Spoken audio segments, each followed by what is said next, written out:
嗨，大家好，我是躺平叔，今天是2020年8月11号。这一期我们继续聊聊伊朗，聊聊中东，聊聊波斯局势。今天是美国和以色列对伊朗进行混合纠治的第165天，也是哈梅内伊悟道成仙的第165天，同时也是穆吉塔巴音信全无、人间蒸发的第165天。就在特朗普对记者说伊朗要低调处理，再跟伊朗进行半谈判，逐渐施加经济压力，而不是发动全新的军事行动。结果美伊局势又发生了戏剧性的变化，这个戏剧性的变化就是特朗普本人造成的，这个也很符合特朗普的特征，符合特朗普的人设。什么变化？当地时间8月10号，美国总统特朗普在社交平台上称，他注意到伊朗正要求就过去5个月军事冲突的损失进行赔偿，尽管这在双方的任何谈判或会晤中从未被提及。咱们前几天说这朗子是蹬鼻子上脸，给点颜色的就开染坊。他不仅要求特朗普说解冻资金是吧，解除封锁，要承诺以后不再打伊朗了，而且还要对伊朗进行赔偿。据说要开通霍尔木兹海峡的条件已经增加到9个了。特朗普忍了2天，终于发话了，不想忍了，开始怼这个伊朗。他说伊朗寻求赔偿，这确实是一个有趣的想法，因为他说现在我也要求伊朗对所有引起路边炸弹和众多冲突而被杀害或受重伤人员进行赔偿。这些冲突以其臭名昭著，最初由苏莱曼尼将军领导，包括在科尔号驱逐舰上遇难的家属，以及在战斗中丧生的成千上万人。此外，还应向过去50年里伊朗杀害的数十万无辜抗议者以及其家属支付赔偿。更不用说过去5个月里造成52000人死亡。特朗普还说他说我已经指示我的代表，在未来任何谈判中都要坚定地提出这一要求。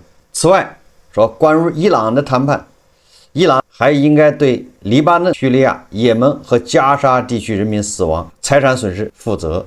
这个很符合特朗普的风格，这才是特朗普。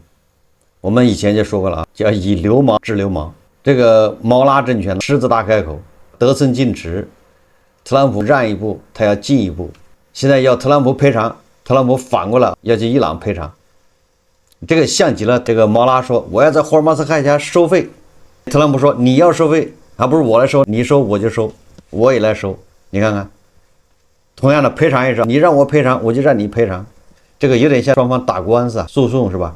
反诉，民事诉讼，原告要求被告赔100万，被告来个反诉，我要你赔200万。你看这才是特朗普嘛。但是特朗普说的有没有道理？也有道理。说你伊朗要让我赔，那我就让你赔。起因就是你伊朗不应该有核武器，但是你在搞核武器，这是你的错，那我打你就是天经地义。你要让我赔，那行，你把以前的都赔了。这50年来你给美国造成的损失，这是第一个，给美国造成的损失，包括这一次美军士兵伤亡你都要赔，那也是你炸的。第二个呢，要你给周边地区造成的伤亡，你的恐怖袭击、路边炸弹，你这些年你干了多少事，你造成多大伤亡都得赔。第三个就是对什么加沙、黎巴嫩现在造成这些事情你也得赔。为什么？起因就是你是幕后主使。这特朗普讲的很有道理，要赔都来，你不讲理我也不讲理。所以我说流氓对流氓，最早叫老流氓对付老和尚，现在是老流氓对付小和尚。特朗普这一发不可收拾觉得还没过瘾是吧？这才是特朗普风格。他消停了2天，现在不打算消停了，又开始口炮上了，口嗨。特朗普又发了个帖子，他说如果伊朗投降，跪地求饶，对吧？承认他们的海军已经完蛋，正躺在海底休息，他们的空军已经不复存在。如果他们的整支军队走出德黑兰，武器扔在地上，双手高举过头，每个人一边大喊我投降我投降，一边疯狂挥舞代表投降的白旗。如果他们所有剩余的领导人签署所有必要的投降文件，并承认他们败给了宏伟壮丽的美利坚合众国的强大力量，那么失败的纽约时报、华尔街日报，他标注了一下，华尔街日报叫中国街报，我也不知道为啥叫中国捷报，为啥不叫中国日报呢？叫中国捷报，或者你叫上海捷报，对不对？不过是华尔街日报是吧？就看习惯了之后，发现是有一股浓浓的味道，感觉似曾相识嘛，是那个味儿。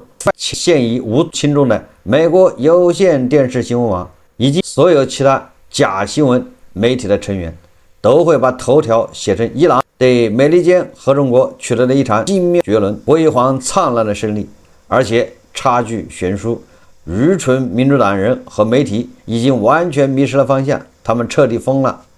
特朗普还不忘向这个媒体开炮。确实，这个 CNN 还有《华尔街日报》，反正在报道伊朗的时候，基本上一边倒，都是特朗普遇到麻烦了，特朗普要完了，特朗普没弹药了，特朗普打不过了，特朗普要逃跑，伊朗人再次获胜，伊朗人控制了霍尔木兹海峡，伊朗人已经一劳永逸的怎么样？这个怎么说？我认为对特朗普是一个监督督促。如果没有这些媒体天天这样对特朗普进行鸡蛋里挑骨头，对特朗普进行这种全方位无死角的这种监督，那特朗普容易飘。特朗普对记者说，他说如果要支付赔偿，我认为应该由伊朗来支付。被问及美国是否认可能大规模军事升级对伊朗的打击时，特朗普说好吧，我们当然有这个能力，如果我们想这么做的话，你们等着瞧。特朗普当地时间8月10号下午在白宫对媒体说，美国对伊朗提出索赔，并且特朗普还说，美国实际控制着霍尔木兹海峡，并已在该战略石油水道清除了伊朗布设的水雷。这特朗普说话就没边儿了。记者问他说，这个霍尔木兹海峡什么时候开放？特朗普灵机一动回答说，现在已经开放了。目前美军对该海峡实施了全面且万无一失的封锁，美军对海峡拥有100%的控制权，海峡仅对非伊朗籍的合规船只开放，严禁任何前往伊朗的船舶驶入，就是对伊朗还在封锁，但是海峡是开放的。他说，尽管面临水雷等安全威胁，美军已完成全面扫雷工作。伊朗可能会制造麻烦，但伊朗已经破产，他们没有钱，伊朗已经完全破产，他们甚至无法支付士兵的工资，他们的通货膨胀率高达309%。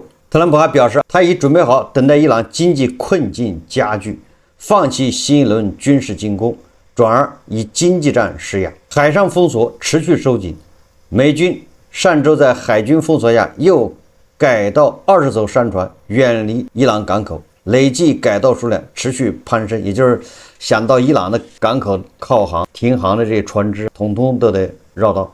从军狂到经济窒息，特朗普的策略正在转向以封锁加制裁拖垮伊朗。实际上什么意思呢？有点像动物世界科莫多巨蜥，是不是？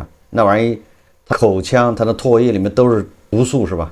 它捕猎的方式是趁那个动物不注意，它因为它行动非常缓慢，爬嘛，趁动物不注意，它上去咬一口，完了它就不管了，它就远远的跟踪，一直到动物有一天，有的动物要跑很远了，有的动物一天就这个器官衰竭而死，因为它中毒了，内脏出血。这个时候科莫多巨蜥再上去把它吃了，这是科莫多巨蜥的捕猎方式。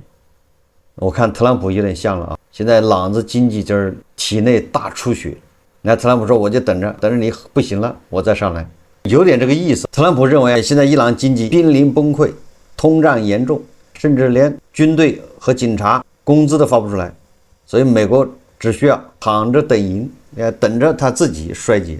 那伊朗也毫不客气，当地时间8月10号，一家关注伊朗局势的媒体账号叫霍尔木斯通讯，援引伊朗伊斯兰议会议长卡利巴夫的一名顾问以及一名伊朗高级消息人士的话报道称，伊朗方面已排除在特朗普任期内与美国恢复谈判的可能性，并可能等待其任期于2029年1月20日结束后再做考虑。卡利巴夫的顾问沙克里表示，他说特朗普不会与我们达成协议，我们可以等到他的任期结束。他还称，通往胜利的道路既不是战争，也不是协议，而是在战争与和平之间寻求平衡。他认为，公开确认与美国进行谈判是愚蠢之举，制胜之道在于否认、模糊和战略耐心。不过，根据路透社报道，伊朗外长阿拉格齐9日表示，伊美双方仍在通过中间人传递信息。他同时表示，一旦华盛顿停止违反双方6月签署的临时备忘录，谈判就可以重新启动。而特朗普也承认，他们跟伊朗在进行半吊子的谈判，也就是通过中间人在这儿有一搭没一搭聊着呗，就这意思。不管怎么说，双方现在进入一个斗嘴的阶段，节省体力，都在斗嘴，能动嘴就不动手，是这么个阶段。伊朗人的意思是你特朗普你任期有限呢，2029年你就下台了，等你下台再说。这个有点像咱们刚开始说的，对不对？我说哈梅内伊就误判形势，他把特朗普当做以前的那些美国的叫什么建制派的总统，不知道特朗普这个人是没有什么规则意识，是吧？不按规矩出牌，不讲规矩，不按剧本来，所以误判嘛。哈梅内伊在他死之前就应该立马答应特朗普，你要啥给啥，你要干啥给你干啥，你这要给我钱，解冻资金，你要啥核原料我送给你，设备我帮你拆了，但是你要给钱，足够的钱，有了钱什么都好办，对吧？特朗普的任期是有限的，而朗子的核事业是无限的，你可以永远搞，慢慢搞，今天搞一点，明天搞一点。特朗普仍然不搞，我从特朗普那搞点钱，等到特朗普一下台我就搞，有了钱什么都能搞得成，对不对？结果他误判特朗普，这特朗普这个人，那先把他办了，先打了再说。特朗普是这种，打了再说。果然打完了，这个朗子挨了一顿毒打，现在还要赔偿，你说这不是开玩笑吗？特朗普还让伊朗赔偿，反诉伊朗，打了肯定是白打呀。现在穆吉塔巴这儿他比较被动，他不好转弯，因为国内气氛，谈判们这些民族主义被煽动起来了，取得了一个又一个的胜利，美国已经逃跑了。在这种情况下，你跟美国谈也不行，有什么好谈的呢？你再跟美国谈一个说把核武器送出去，那你怎么向国内盘们交代呢？盘们已经被煽动起来了，所以说穆吉塔巴就比较被动了。实际上在老哈梅内伊那儿是可以这么干的，对不对？那时候伊朗人对核武器，还伊朗国内的判，伊朗国内民族主义还没有现在这么浓，他们可以偷偷的调整一下宣传策略。现在就不太好了。8月10号，国内有家媒体叫直新闻，我想大概其是一个官办媒体，是深圳广播电影电视集团，深圳的广电集团旗下的，那是官办，是吧？喉舌。这个新闻8月10号刊登一篇报道，叫伊朗高层内部矛盾浮出水面，中东局势大变天。这二哥家的正经的媒体也开始把目光对准伊朗内部矛盾了，也就是伊朗的内部矛盾已经让二哥家的都看不过去了。直新闻采访了这个特约评论员叫森协，他说伊朗重新调整了高层权力结构，提出了霍尔木兹海峡重开的条件，您怎么看？这个森新杰说他说霍尔木兹海峡是伊朗的杀手锏，伊朗试图将暂时对霍尔木兹海峡的控制权制度化，但伊朗要达到这样的目标也面临着很大的阻力。抛开同阿曼协商共同管理海峡不谈，波斯湾的产油国也不太可能接受伊朗获得海峡特权，全球航运以及相关航道国际规范也将受到冲击。伊朗提出的重开海峡的条件与前几个月大同小异，当时美国不会接受，现在也不太可能接受。即便是此前签署的谅解备忘录，在美国国内也引发了不小的反弹。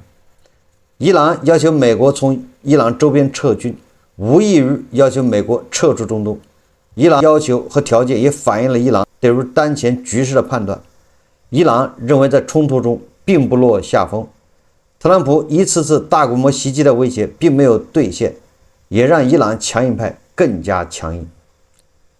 对于伊朗来说，最大的危机或许还不是与美国的冲突，而是国内政治经济危机。伊朗经济面临着越来越大的压力，长期消耗下去，伊朗民生遇到很大的压力，严重通胀会带来一系列问题。另外，伊朗高层内部矛盾浮出水面，总统代表的务实派和革命卫队代表的强硬派之间矛盾越来越尖锐，再加上最高领袖公开露面频次下降，伊朗高层的决策体系出现了诸多异常。从这个角度来说，他说伊朗也越过了胜利的顶点。这是中国的专家认为，伊朗现在在面临美国的压力的同时，实际上更多的是来自国内的压力。国内领导层的矛盾已经白热化、表面化。伊朗国内的矛盾呢，现在还在继续。伊朗总统佩泽西奇扬8月10号表示，他近日与伊朗最高领袖穆吉塔巴·哈梅内伊举行会谈，恐怕是以前传言是吧？第一次会谈只几分钟，而且非常不愉快。所以这次穆吉塔巴和佩泽西奇扬会晤了多长时间呢？佩泽西奇扬说会晤了7、8个小时。那就相当于在这两个人坐那开会开了一整天。伊朗国家媒体8月9日报道，穆吉塔巴与佩泽西奇扬举行了会谈，深入探讨了伊朗当前面临的各项挑战，包括民生需求、伊朗所遭遇的持续不断的侵略战争、未来前景、军事发展以及与国外伙伴的经济合作。这个佩泽西奇扬说会谈持续了7、8个小时，我们与伊斯兰革命的领导人会面，讨论了所有事项，并提出了我们所有的担忧。就他的健康状况而言，他完全健康。我的意思是，一个能坐下来与我们讨论7、8个小时的人，不可能存在健康问题。他非常愉快地听取了我们的意见，与我们讨论了相关问题，并表达了自己的观点。这是一次非常好的会晤。佩泽西奇扬通过这种逼宫的方式，终于再次见到了穆吉塔巴。随后，伊朗媒体报道，穆吉塔巴就进行了一系列的人事安排，什么革命卫队的司令这个瓦西里现在升任少将，完了之后正式任命为革命卫队司令，然后任命了一大批参谋长。而这一切都在与穆吉塔巴和佩泽西奇扬会晤之后公布的，所以这个就很有意思，这也是一种微妙平衡。什么微妙平衡？那边穆吉塔巴任命了一大批的官员，包括把他的军事顾问雷扎伊安排成这个最高安全委员会的是秘书。但是佩泽西奇扬的举动说明什么？说明你看，我也有尚方宝剑，我直接跟最高领袖穆吉塔巴会晤的，我有衣带诏，不就这意思吗？也就是你们卫队，你们强硬派不要老拿着这个领袖说事，说这都是领袖的旨意。实际上我也跟领袖有联系，我们在一起开会还开了7、8个小时，就这意思啊。伊朗外交部发言人巴加埃8月10号主席例行记者会说他对于土耳其、沙特阿拉伯和巴基斯坦8月7日签署了共同防务协议。巴加埃指出近2、3年来，地区各国已经逐渐认识到，地区安全不是一种可以从不可靠的中间商那里购买的商品，也就是靠外人保护是没有用的，就这意思。不能再幻想靠美国实现安全。巴加埃说，伊朗鼓励地区国家开展合作，加强互信，以实现内生的安全，而不是依靠外部力量。他还指出，美国自身就是地区不安全的原因之一。如果没有美国对以色列的全方位支持，以色列也绝不可能肆无忌惮、有恃无恐地在地区持续犯下罪行。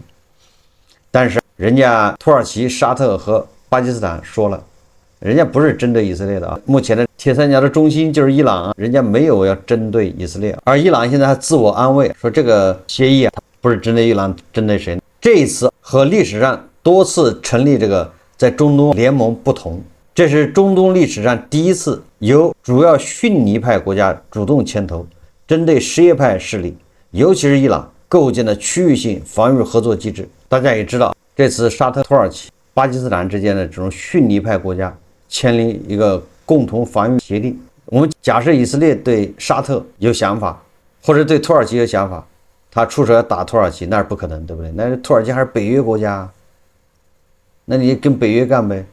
所以这个可能性比较低。我说的是以色列主动攻击侵略，而不是说他是防守。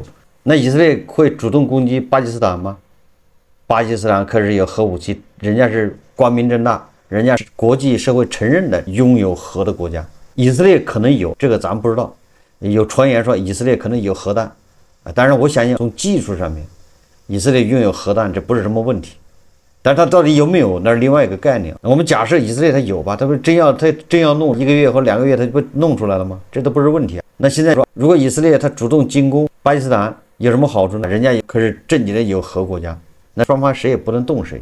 沙特现在跟一个是北约国家，一个是有核武器的结盟了，那你说都是逊尼派啊？那事实上他跟以色列也形成不了什么威胁，他们也不会打以色列。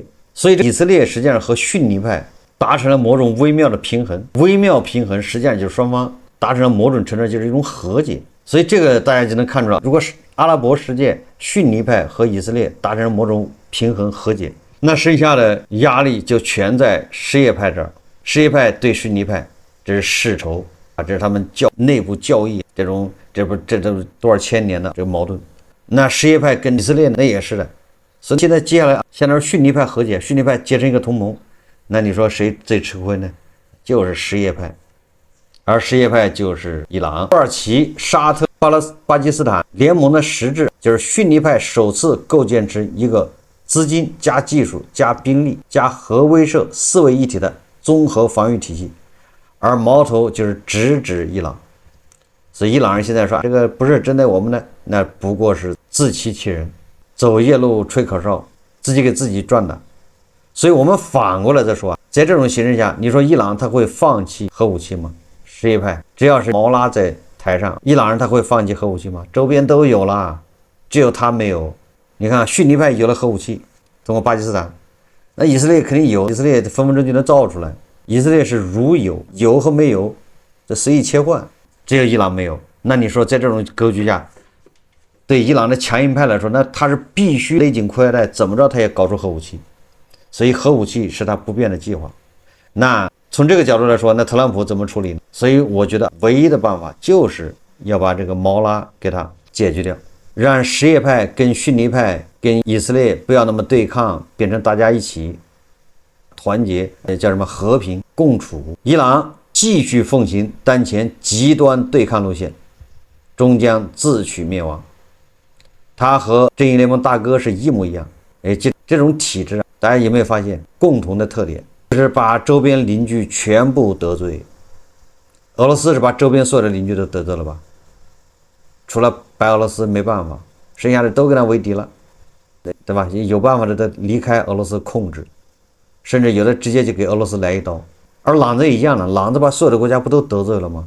他周边哪有一个国家是跟他是兄弟？嘴上是兄弟，是不是？实际上把几乎所有的邻国，从沙特、阿联酋到伊拉克、叙利亚反对派，甚至原本中立的卡塔尔，都被逼向了美以阵营，就像地保把瑞典、芬兰推进北约一样。伊朗正在亲手为自己打造一个包围圈。当整个地区主流力量联合起来对付你时，无论你有多么强硬，结局都是一个字：完蛋。这个道理不难理解，对不对？人家被迫联手对付你。以前还没有这样一个组织，现在这个组织出现了，而且会不断壮大。现在是3个国家，这是框架，这是基础，后面会不停的有王爷国加入。那你朗子加入一个试试看看，你能不能加入？你加入不了，那不就是针对你的吗？跟大俄一样，地保也要加入北约，加入3次还是几次？北约不要他。所以伊朗人说，土耳其、沙特、阿联酋、巴基斯坦签的这个共同防御协定不是针对伊朗的，这就是清明节烧报纸，糊弄奸人。最后我们再看一条新闻，这个新闻也很有意思。根据阿联酋通讯社报道，阿联酋豪尔费卡正准备接收首批大规模中国汽车，就是那种滚装船，一次能装几千辆汽车的。豪尔费坎港位于阿拉伯海沿岸，可实现绕过霍尔木兹海峡进行运输。阿联酋通讯社报道称，隶属沙加港口海关和自由区管理局的豪尔费坎港正准备接收一艘大型滚装船，该船运载6068辆由中国汽车制造商比亚迪生产的全新电动汽车。这个新闻就非常有意思，电动车卖到了中东，那中东就是不缺油，对不对？油多了，那你说电车在中东居然也挺受欢迎。这艘船从深圳国际货运港启程，标志着深圳与豪尔坎之间直达海运航线正式开通。这条新航线为中国对阿联酋以及整个中东地区的出口提供了战略性物流解决方案，两国间的海上运输时间缩短3至5天，并降低汽车和大型运输可能出现的中断风险。也就是你朗子你在那儿把霍尔木兹海峡给堵死了，人家这边大国跟阿联酋已经搞了一条航线出来了，不走你霍尔木兹海峡了，这个是不是浓的一股什么味道出来了？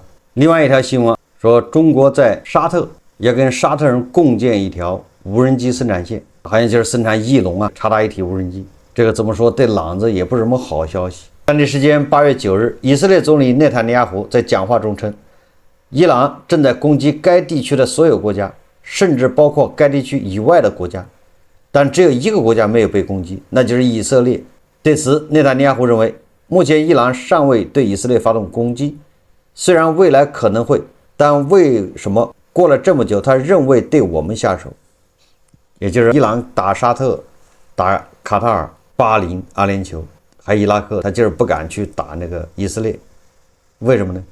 因为伊朗深知，一旦那样做，以色列会对他进行毁灭性的打击。还真是，伊朗知道的吧？你可以跟美国较劲，你可以跟欺负一下王爷国，但是你千万不要动这个扫黑组啊！这扫黑组他是玩真的，这可是扫黑除恶专项行动啊！好，我们这期节目就聊到这里，感谢大家收看。如果喜欢我的节目，欢迎订阅、点赞、评论，谢谢大家。